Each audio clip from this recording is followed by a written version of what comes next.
What's going on, everybody? My name is Blazing Nico and we are back with yet another video. Today we have, as you've seen, we have a performance basketball shoe. Today we are doing the Nike Sabrina 2 Court Vision.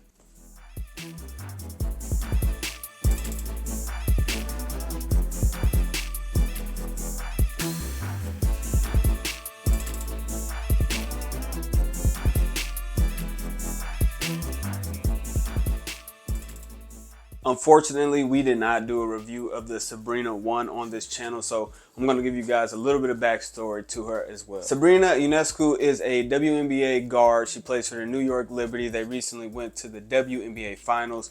Last year, she graduated from the University of Oregon, which is one of the biggest universities, especially for stuff that comes through Nike, because Nike is based out in Beaverton, Oregon. She holds plenty of records at the University of Oregon, including points, assists, three-pointers, everything like that. She's a huge three-point shooter in the WNBA. She recently, at the All-Star break for the NBA, she went head-to-head for the first time ever against Steph Curry, the hands-down greatest shooter of all time, men's and women's. You guys can argue in the comments about that one, but she held her own in that for sure. We went to the All-Star break, so I actually have some clips of that I'll throw up, but it was pretty cool. She's a great shooter and a great guard all around. Now that we have the backstory and the background of Sabrina out the way, we can talk about the shoes themselves. Like I said, this is the Sabrina 2 in the Court Vision colorway. They released on June 25th of 2024 for a retail price of $130. So of course, with this being a shoe for a WNBA player, they released in women's sizing, but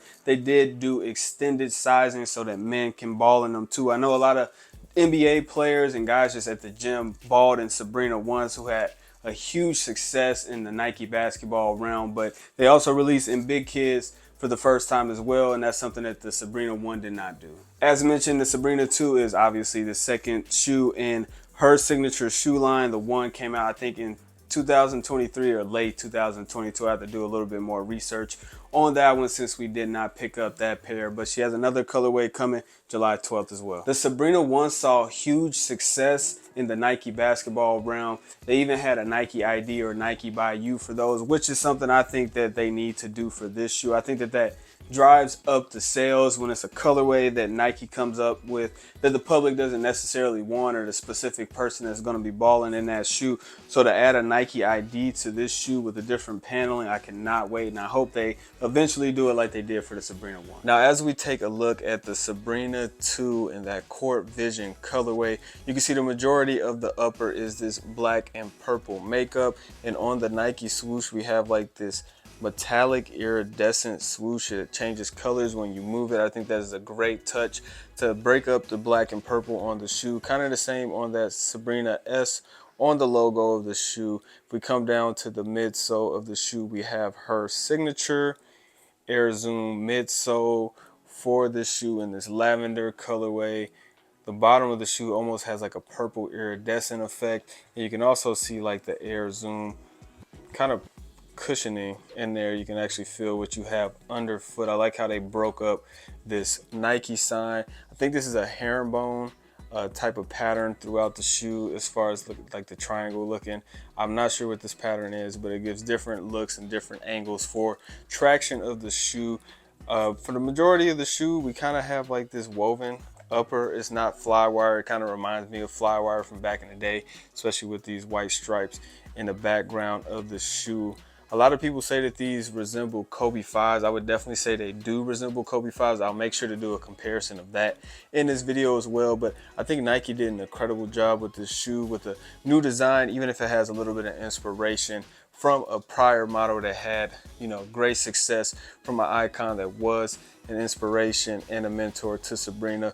But these shoes are looking amazing. This is a great first colorway. Nike went ahead and also gave her a special box for her shoe, hopefully for, you know, maybe if we get a collaboration or something, which would be huge for a WNBA player to get a collaboration on a shoe. But you can see Sabrina's signature as well on the box, that number 20. Like I said, size 10.5 men, 12 women. This is my size. I will be hooping in these, getting buckets in these. Sabrina logo, Sabrina 2. You know, nothing crazy on the box, but at least they have something special. So maybe when they have special colorways, almost dropped the box. When they have special colorways, hopefully we can get something a little bit different. based on the specs that Nike gave out to the public, and it's kind of plastered on certain parts of the shoe. But we have an air zoom unit in the forefoot of the shoe, and I believe we have Cushline, I believe it's 3.0 back in that heel of the shoe to provide us with extra comfort in these. One of the biggest things I've heard from the Sabrina 2 before they even came out is that they resemble Kobe 5 Pro Tros a lot, and they definitely do. People were hating on them kind of because they were saying they were just kind of regurgitating what they've made before. But when you have a good shoe and you can draw inspiration, especially when Kobe Bryant was an inspiration and mentor to Sabrina, she's close with the Bryant family, so I'm not mad at it at all. The Kobe 5 is a beautiful shoe, so for them to pay homage to it, if they were in any way, I would say it still came out a great shoe. So one big difference I heard about the Sabrina 1 from the Sabrina 2 is that the Sabrina 2 is definitely a lot lighter than the Sabrina 1. So what we're going to do today is we're going to compare them to some more low top models from Nike. We're going to throw them on this scale and see how they compare to KD4, the Kobe 5 Pro Tros, and then obviously the Sabrina 2. So the first shoe we're going to start with is this KD4 Galaxy. Beautiful shoe. Throw these bad boys on the scale. We're looking at 13.9 ounces. On the next shoe on, we're gonna go with the Kobe 5 Pro Tro. These are one of my favorite Kobe's in my collection, but we throw these on the scale as well, and they're a little bit lighter than the KDs, coming in at 13.0 ounces. Now what we are actually here for, the Sabrina 2 in the Court Vision colorway. We're gonna throw these on the scale, coming in at 12.8. So they are lighter than both the KD4s and the Hall of Fame Kobe 5s as well. So I will make sure to get some of the measurements for the Sabrina 1 and see what the weight is on those and see how much different they are from the Sabrina 1. But the Sabrina 2 looks like it's a very light shoe. It's lighter than some of Nike's lightest low top shoes on the market right now. Honestly, I think you can really get away with these on court especially, and maybe even some casual wear like you guys seen.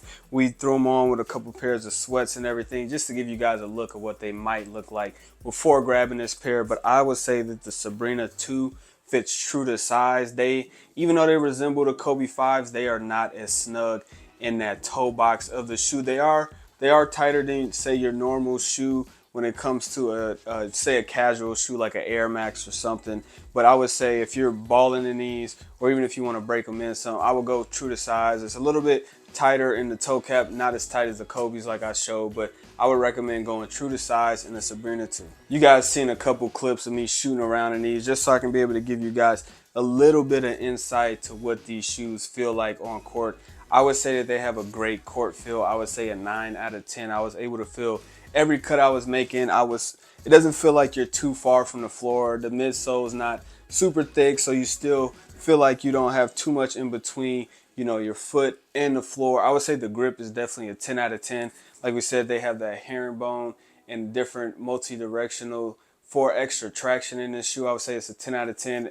If you could tell, my court that I was playing on is pretty dusty, and I was still able to get all the grip on that court. And I would say that they fit true to size, so I would definitely give these a 9.5 out of 10. I do have a league game coming up this Thursday, so we'll see how they perform when I'm actually playing defense instead of just shooting around. I will say that they do have great support. Being that they're low top shoes, obviously there's a little bit more risk for ankle problems, but I would say that the cushioning on the ankle collar and that heel counter is stiff, and it definitely gives you a lockdown feeling. In the forefoot on the toe cap of the shoe, it still locks you down, even though they don't fit super tight like a pair of Kobe's. But I would definitely say that the support in this shoe is top notch as well. So at this moment, the Sabrina 2 is sold out on the Nike app, but basically still going for the retail price on all the resale markets. GOAT might be a little bit higher. Like we said, we'll throw up a little bit of the charts and the differences in the prices for these. But like I said, there's a new colorway coming out on July 12th. It's kind of like an ice blue colorway. Those look very clean too. Usually when a shoe comes out for the first time, the first colorway sells out. So I'm not surprised that these sold out. Without all the fees and everything from the resale markets, obviously it's going to be a little bit more than coming directly from Nike like this pair is. But I would say if you're looking for a new hoop shoe, that resale price is definitely worth it. After getting a few buckets in these, I would definitely say these are my new go-to basketball shoe. I'm sure once I fully break these in, they'll feel even better on the foot. I had a little bit of discomfort, but that just comes with breaking in a new shoe. I think the look of the shoe was great, the fit of the shoe, the support. I think they did a great job with the Sabrina 2, and I'm excited to see what else they do with it. As always, I want to thank you guys for tuning in to yet another video. Please make sure to like, comment, and subscribe so we can keep bringing these to you. And until next time, thank you guys.